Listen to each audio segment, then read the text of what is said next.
In less than 2 weeks, a special election to see who succeeds Kevin McCarthy in D.C. is taking place on May 21st.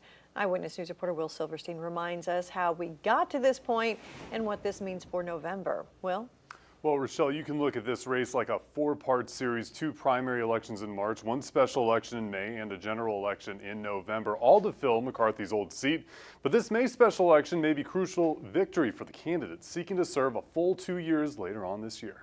Not surprisingly, we have the same 2 candidates, vying for that seat. Those same 2 candidates are Central Valley State Assemblyman Vince Fong and Tulare County Sheriff Mike Boudreaux. And while both will continue to fight to November, political strategist Rob Stutzman says a big advantage comes with winning in May.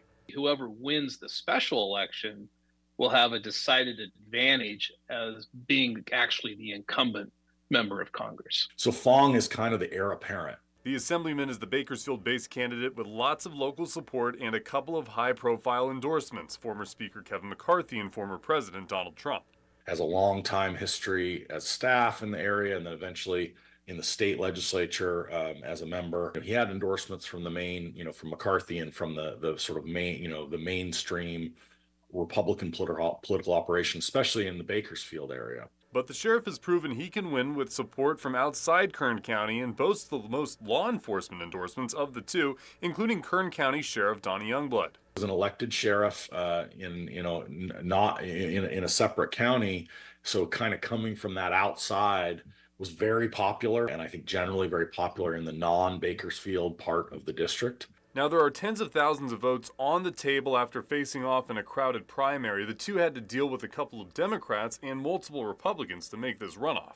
It's a free-for-all, right? We've got multiple candidates fighting it out. It's the Royal Rumble. But now the Royal Rumble is a one-on-one brawl, and the question remains if Boudreaux, who came in a distant second in both previous contests, will make a play for Democrat voters who will not vote for a Trump-endorsed candidate. If you're Boudreaux, you really want to spend a lot of resources talking to Democrats, telling them, hey, the other guy's endorsed by Trump, even though Boudreaux is really what you would call a MAGA-style candidate. So what are the voters looking for? You're going to have all types of voters, someone that wants to vote for governance, someone that wants to vote for owning the libs. What I come back to in this race, though, is that regionally, this is a Kern County seat.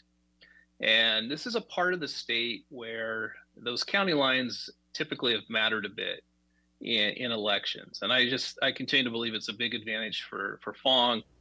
All right, so when tallied up, Democrat candidates in the first couple of contests finished around a combined 30% of the vote, leaving a big chunk of the electorate still up for grabs if they choose to show up to the polls. In studio, Will Silverstein, Eyewitness News.